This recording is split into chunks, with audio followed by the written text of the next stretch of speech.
దేవుని పరిశుద్ధ నామమున మీ అందరికి వందనాలు. మరి ప్రకటన గ్రంథం మొదటి అధ్యాయంను మనం చూద్దాం.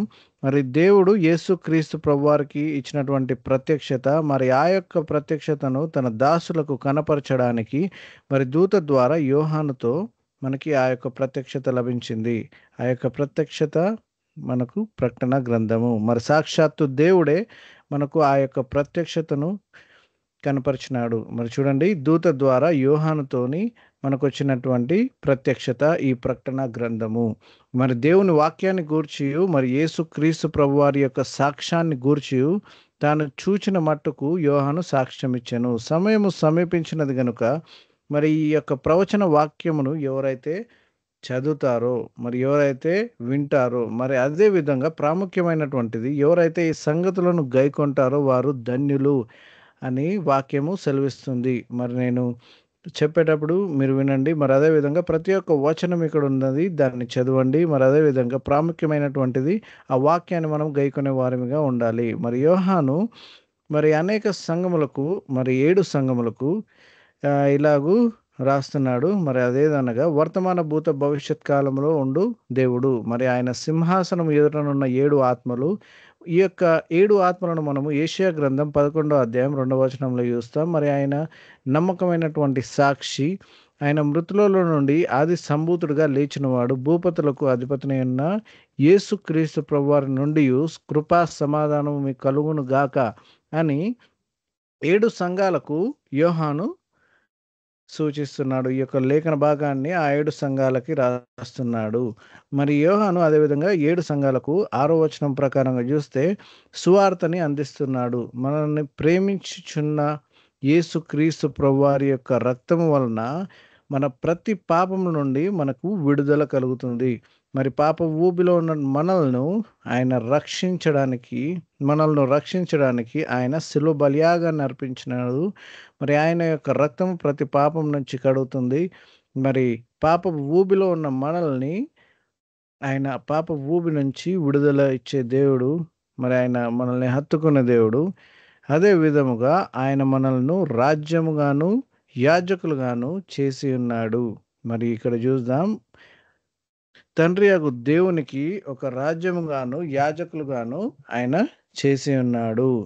మరి 7వ వచనం 8వ వచనంలో చూస్తే ఆయన యొక్క రెండో రాకడను గూర్చినటువంటి మాటలు మనం చూస్తాం. ఆయన మేఘారుడై వచ్చుచున్నాడు. ప్రతి ఒక్క నేత్రము ఆయనను చూచును. ఆయన పొడిచిన వారును ఆయనను చూచెదరు. మరి భూజనులందరూ రొమ్ము కొట్టుకుంటూ ఆయనను చూస్తారు అని బైబిల్ గ్రంథం సెలవిస్తుంది.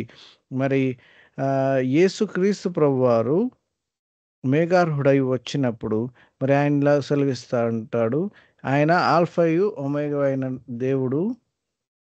ఆల్ఫా ఒమేగాయు నేనే, వర్తమాన భూత భవిష్యత్ కాలములో ఉండువాడను నేనే అని సర్వాధికారియగు దేవుడు సెలవిస్తూ ఉన్నాడు. మరి యేసుక్రీస్తు ప్రభువారి యొక్క శ్రమల్లోను, రాజ్యములోను, సహనములోను మరి ఆయన వాక్యము నిమిత్తము మరి పద్మాసు ద్వీపములో పరవాసినైతిని అని యోహాను అంటాడు. మరి అదేవిధంగా ప్రభు దినమందు ఆత్మవశుడై ఉన్నప్పుడు బూరధ్వని అంటూ యొక్క గొప్ప స్వరము యోవానికి ఆయన వెనుక వినిపించింది. మరి ఆ యొక్క స్వరము ఇలా సెలవిస్తుంది, నువ్వు చూచుచున్న వాటిని పుస్తకంలో వ్రాయమని ఆ యొక్క స్వరము యోహానుతో నడిపిస్తుంది. మరి ఆ యొక్క స్వరము 7 సంఘాలకు సంబంధించినటువంటి మాటలను వ్రాయమని సెలవిస్తుంది. ఆ 7 సంఘాలు ఏవనగా ఎఫెసీ సంఘము, స్మిర్నా సంఘము, పెర్గము సంఘము, తేతైర సంఘము, సార్దీస్ సంఘము, ఫిలదెల్ఫియా సంఘము, లవొదికయ సంఘము. మరి ఈ 7 సంఘములకు పంపమని ఒక గొప్ప స్వరము యోహానుకు వినిపించింది. ఆ గొప్ప స్వరం ఏందని వెనుక తిరిగి చూస్తే సాక్షాత్తు యేసుక్రీస్తు ప్రభువారి యొక్క దర్శనము యోహానుకు కనిపించింది. ఆయన ఏదైతే ఆయన నేత్రాలతో చూసినాడో మరి అదే మాటలను ఇక్కడ ఆయన వర్ణిస్తున్నాడు. మరి ఆ 7 సువర్ణ దీపస్తంభములు, ఆ దీపస్తంభముల మధ్య మనుష్య కుమారుని పోలి ఉన్న ఒకరిని చూచితిని. 7 దీపస్తంభములు 1, 2, 3, 4, 5, 6, 7 దీపస్తంభములు ఉన్నాయి. మరి ఆయనను ఇలా యోహాను ఆయన చూచిన మట్టుకు ఇలా వర్ణిస్తున్నాడు. ఆయన తన పాదముల మట్టుకు దిగుచున్న వస్త్రమును ధరించుకొని రొమ్మునకు బంగారు దట్టి కట్టుకొని ఉండెను. ఆయన తలయు వెంట్రుకలు తెల్లవనై ఉన్నవి. అవి హిమము వలె ధవలముగా ఉండెను. ఆయన నేత్రములు అగ్ని జ్వాలల వలె ఉండెను.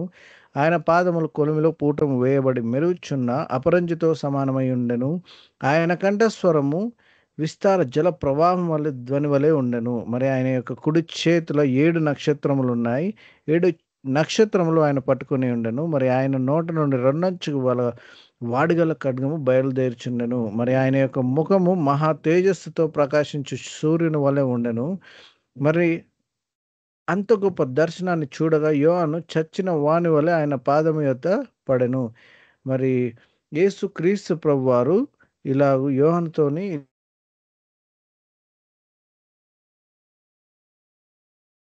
జీవించువాడను. మృతుడనైతిని గాని ఇదిగో యుగ యుగములు సజీవుడనై ఉన్నాను. మరణము యొక్కయు పాతాళము యొక్కయు తాళపు చెవులు నా స్వాధీనంలో ఉన్నవి అని యేసుక్రీస్తు ప్రభువారు యోహానుతోని ఇలా అంటున్నాడు. మరి యెషయా గ్రంథము 44వ అధ్యాయంలో గనక మనం చూస్తే యెహోవా దేవుడు ఇలాగ అంటాడు. నేను తప్ప ఏ దేవుడును లేడు. నేను మొదటి వాడను, కడపటి వాడను అని అక్కడ యెహోవా దేవుడు మనకు సెలవిస్తాడు. మరి అదే విధముగా యేసుక్రీస్తు ప్రభువారు కూడా ఇక్కడ అంటున్నారు. నేను మొదటి వాడను, కడపటి వాడను, జీవించువాడను అని. మరి యోహానుని యేసుక్రీస్తు ప్రభువారు ఇలా అంటున్నాడు. ఆయన ఏదైతే చూస్తాడో, ఏదైతే వింటాడో, మరి కలుగబోయే వాటిని గురించి అనగా, నా కుడి చేతిలో నీవు చూచిన 7 నక్షత్రములను గూర్చినటువంటి మర్మాలు, ఆ 7 సువర్ణ దీపస్తంభముల సంగతి వ్రాయమని యేసుక్రీస్తు ప్రభువారు యోహానుకి సూచిస్తాడు. మరి ఆ 7 నక్షత్రములు 7 సంఘములకు దూతలు. ఆ 7 స్తంభములు, దీపస్తంభములు 7 సంఘములు. మరి ఆయన యొక్క చేతిలో 7 నక్షత్రములున్నాయి. ఆ నక్షత్రములు దూతలకు సాదృశ్యము. మరి ఆ దీపస్తంభములు 7 సంఘములకు సాదృశ్యము. చూద్దాం. మొదటి సంఘము ఎఫెసీ సంఘము, రెండవది స్మిర్నా సంఘము, మూడవది పెర్గమస్ సంఘము, నాలుగవది థియతైరా సంఘము, ఐదవది సార్దీస్ సంఘము, ఆరవది ఫిలదెల్ఫియా సంఘము, ఏడవది లవొదికయ సంఘము. దేవుడి కొద్ది మాటలను దీవించును గాక. ఆమేన్.